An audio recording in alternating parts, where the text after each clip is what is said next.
Early morning. A white business jet sits silent on a wet runway. In the cockpit, a female pilot with captain's stripes stares at the man who just walked in. Worn co-pilot uniform, messy hair, breadcrumbs on his hand.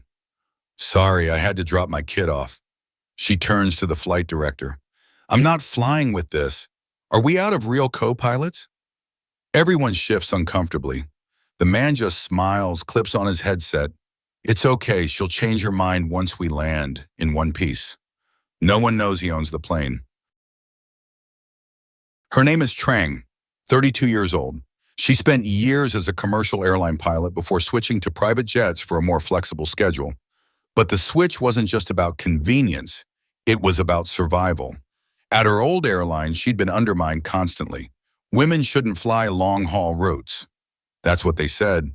When things went wrong, her male co-pilots would blame her. When things went right, they'd take credit. One incident still haunted her. A co-pilot made a critical error during descent.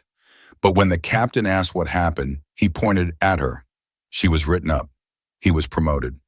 Since then, Trang became ruthless with her standards, especially with co-pilots, especially with anyone who looked unprofessional. The man standing in front of her now checked every box on her "do not fly with" list.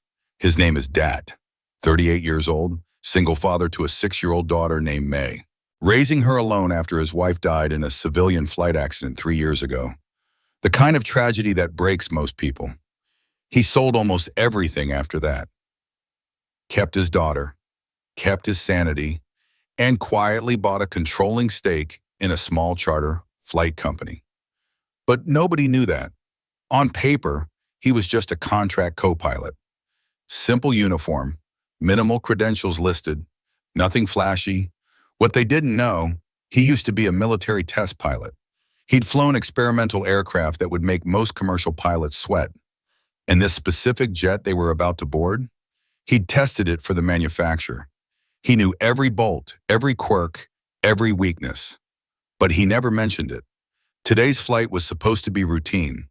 Transport a VIP investor and his assistant to another city. The client was notoriously difficult. This flight mattered for Trang's record. She arrived early, prepped everything, then learned her usual co-pilot called in sick. They'd assigned someone new. That someone was Dat.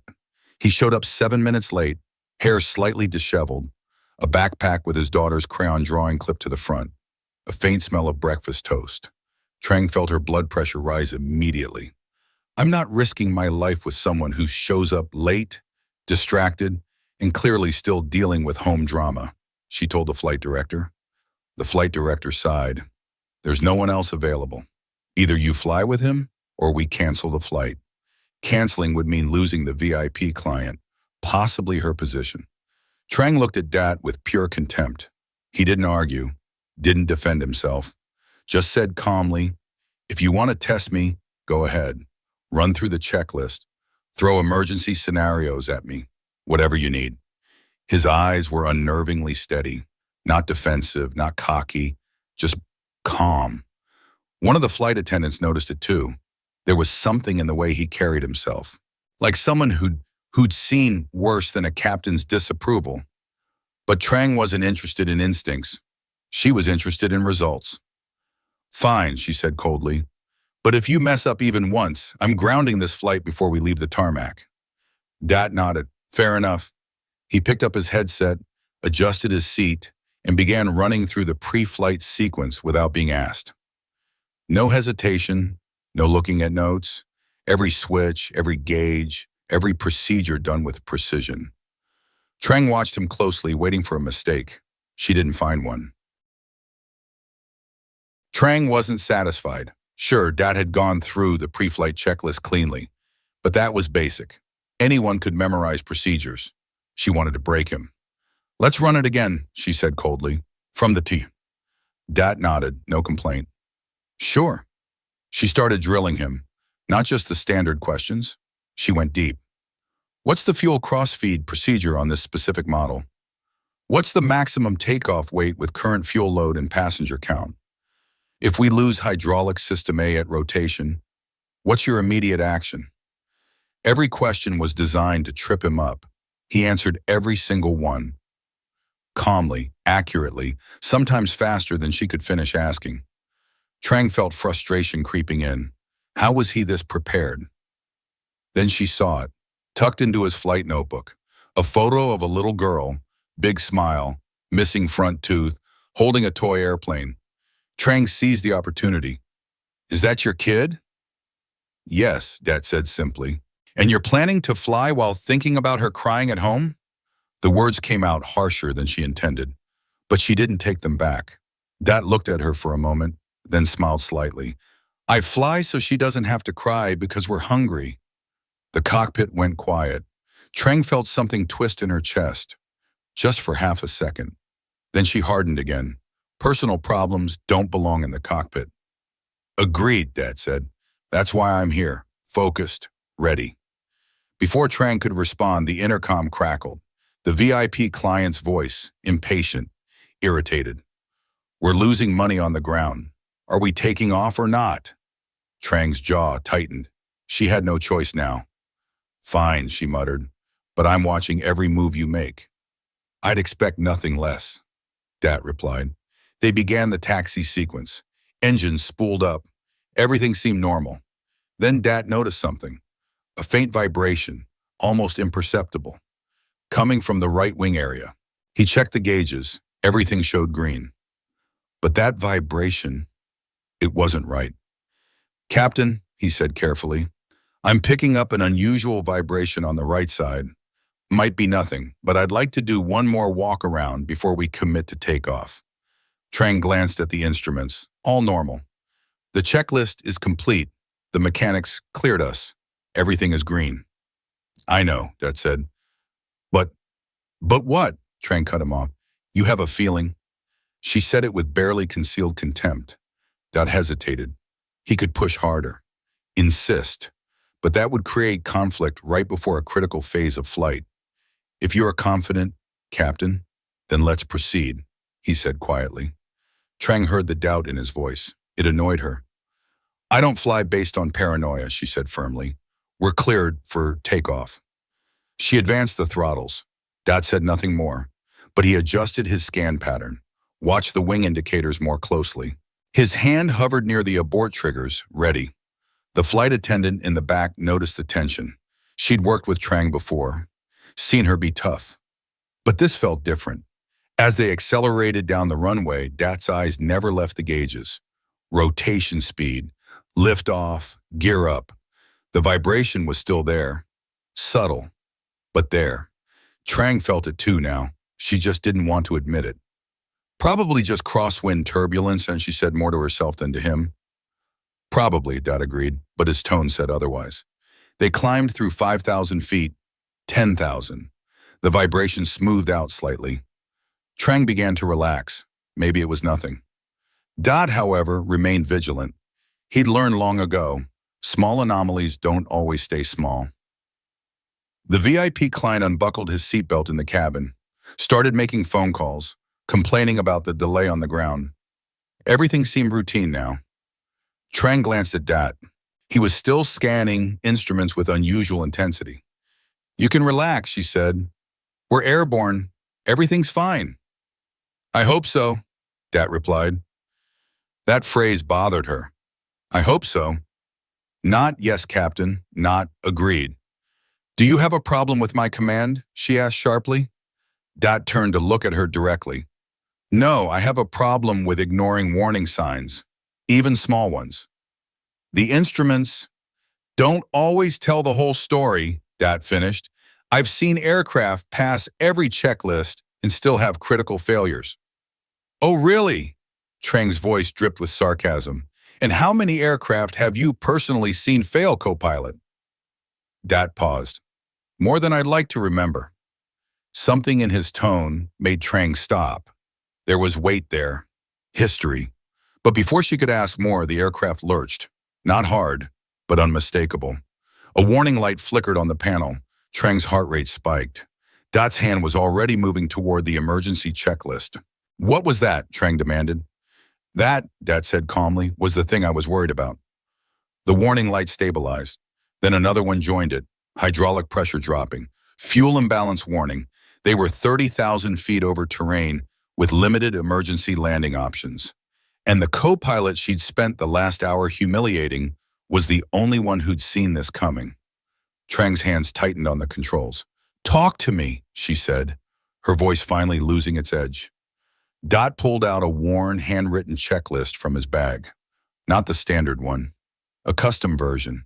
At the top, by an faded ink, "Emergency Procedures, D. Tran." His handwriting. Trang's eyes widened. "Who are you?" she whispered. Dot looked at her steadily. "Right now, I'm the co-pilot trying to keep us alive. Questions later. Comment storm if you want to know what happens at 30,000 feet. 30,000 feet. The aircraft shuddered again. Harder this time. 2 warning lights became 4, then 6. Hydraulic pressure, dropping. Fuel imbalance, critical. Flap asymmetry, detected. Trang's breath caught in her throat. She'd trained for emergencies. But this specific combination, on this aircraft model? Never. Her hands hovered over the controls, uncertain. Dat's voice cut through her panic. "Calm, steady. Keep your hands on the yoke. Maintain heading. I'll handle the checklist." He wasn't asking. He was directing. Trang wanted to argue. She was the captain, but something in his tone stopped her. This wasn't arrogance. This was experience. Dat flipped open his handwritten checklist. The pages were worn, creased from repeated use, notes scribbled in the margins, diagrams, calculations. "This aircraft has a known issue with hydraulic line routing near the right-wing fuel tank," he said, speaking quickly but clearly. "Temperature changes at altitude can cause micro-leaks. It presents exactly like this." Trang stared at him. "How do you—" "I'll explain later. Right now, follow my lead." He keyed the radio. "Tower, this is Charter Flight X-Ray 27. We are declaring an emergency, experiencing hydraulic failure and fuel imbalance. Requesting immediate vectors to nearest suitable airport." The controller's voice came back, professional but concerned. "Copy your emergency, X-Ray 27. Nearest airport is 40 miles northeast.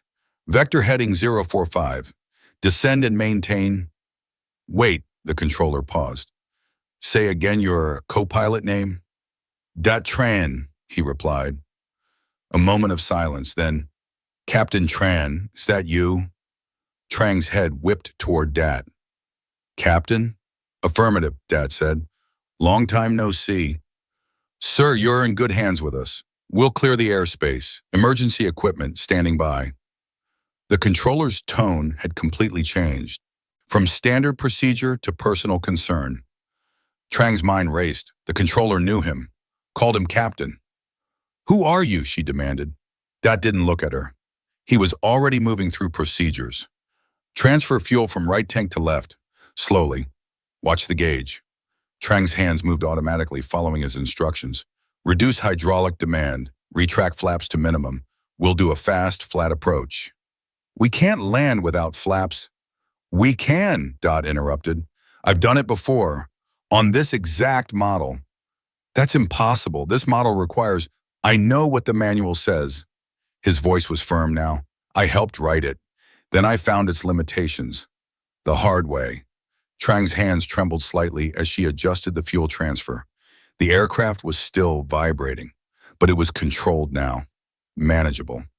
"During my test pilot days," Dat continued, speaking while scanning instruments, "we had a similar failure at 35,000 feet. Bird strike took out the hydraulic lines, same cascade effect. We lost 3 pilots before we figured out the recovery procedure." He pointed to a specific gauge. "Watch that temperature hitting. If it hits red, we lose the backup system. Then we're gliding." "Gliding," Trang's voice cracked slightly. "Won't come to that," Dat said with certainty, "because you're going to keep us in the green zone while I calculate our approach." He pulled out a pen, started writing numbers on his knee board. Descent rate, airspeed, runway length, wind compensation. No computer, no autopilot, pure calculation. Trang watched him work. This wasn't a contract co-pilot. This was someone who'd lived in cockpits, who'd pushed aircraft to their limits and beyond. The custom checklist. she said quietly. You made it. After the third test pilot died, Dat replied without looking up, they asked me to write the real emergency procedures, the ones that actually work, not the ones that sound good in a manual. In the cabin, the VIP client was gripping his armrests. The assistant looked pale. The flight attendant stayed calm, but her eyes kept darting to the cockpit. How far to the airport? Trang asked.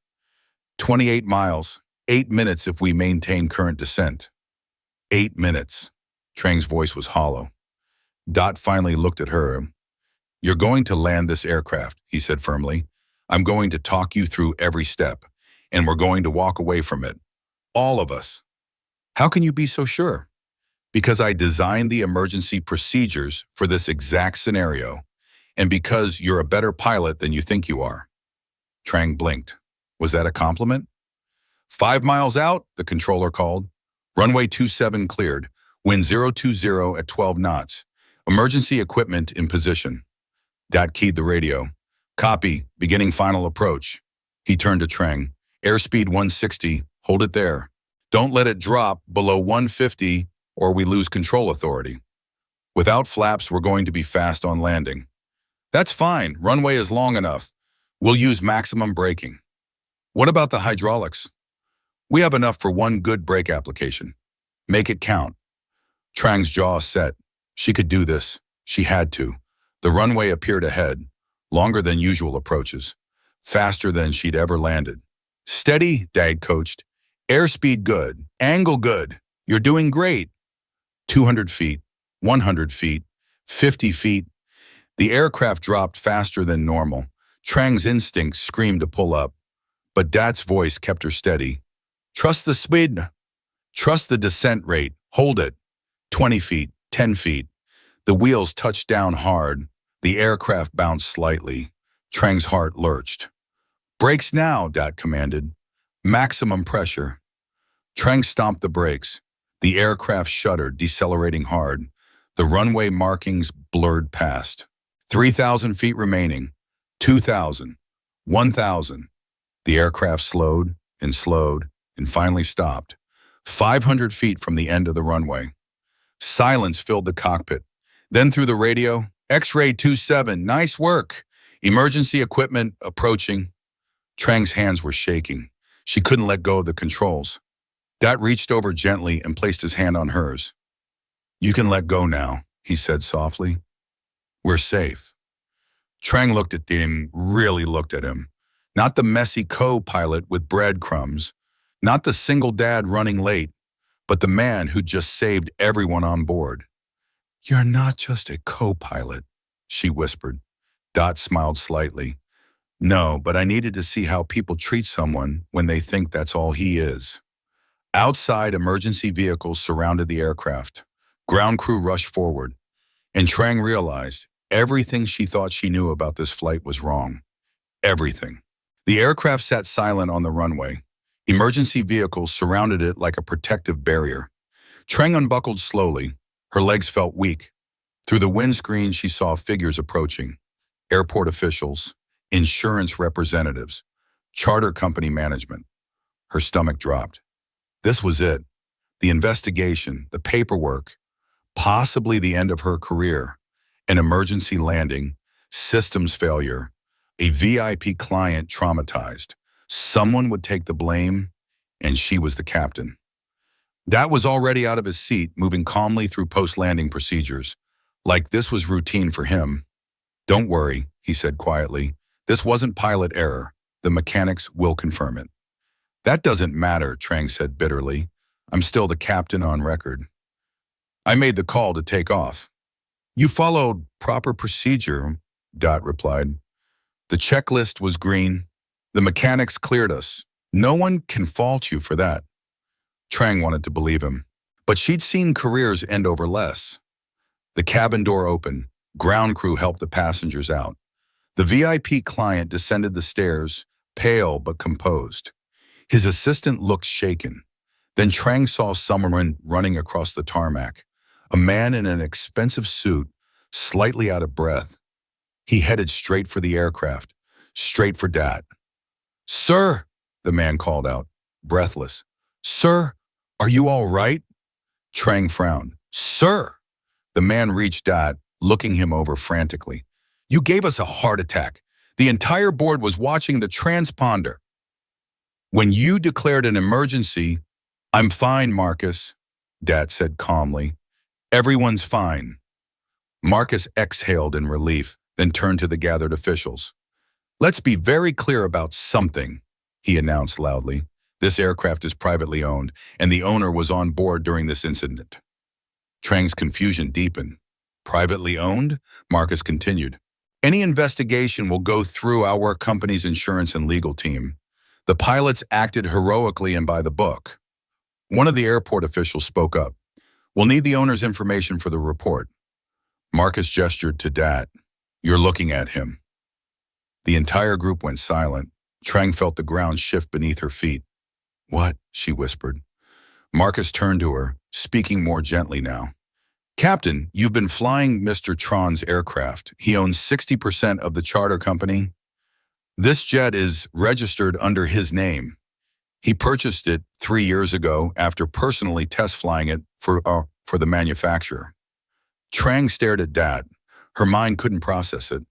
The messy co-pilot, the single dad, the man she'd humiliated for an hour, owned the plane, owned the company. The VIP client stepped forward, extending his hand to Dad first.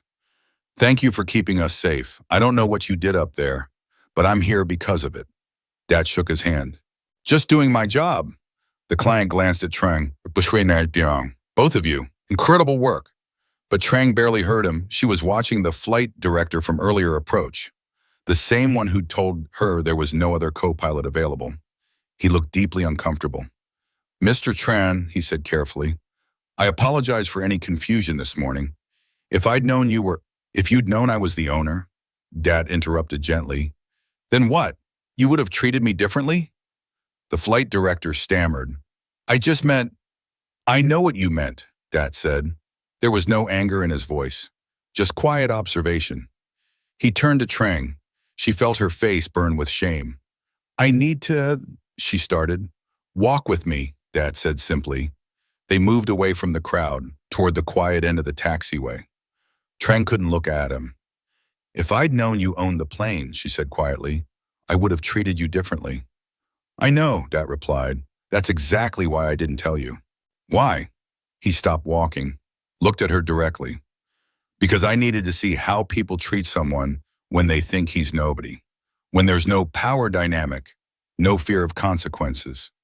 Trang felt tears prick her eyes. I was horrible to you.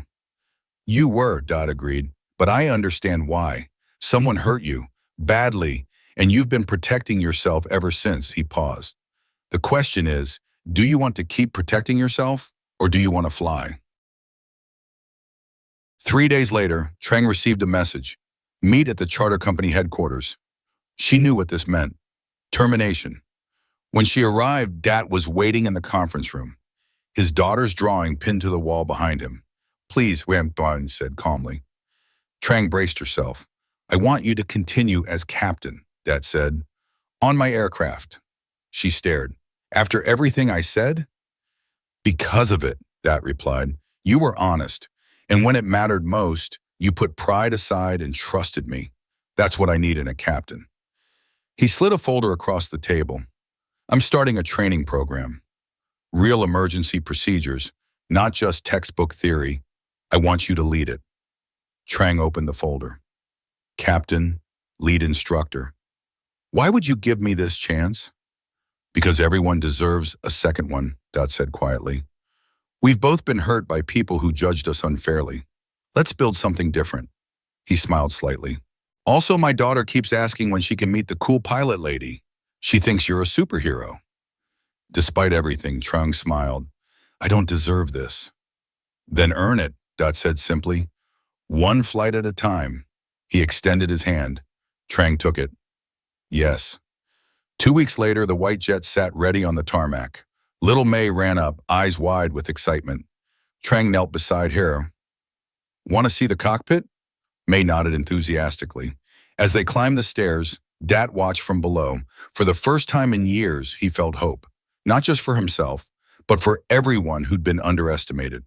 The engine started. The jet began to taxi. People respect titles. They respect wealth. They respect the word owner on paper. But 30,000 feet in the air, none of that matters. What keeps people alive isn't the seat someone sits in. It's whether they trust each other enough to put their lives in each other's hands. Sometimes the person dismissed as just a co-pilot is the one who's poured his heart into every bolt, every flight path, every chance at a safe landing. And sometimes the way we treat people when we think they're nobody reveals exactly who we are. Not who we pretend to be, but who we actually are. Comment respect. If you believe how we treat people who are nobody reveals who we truly are.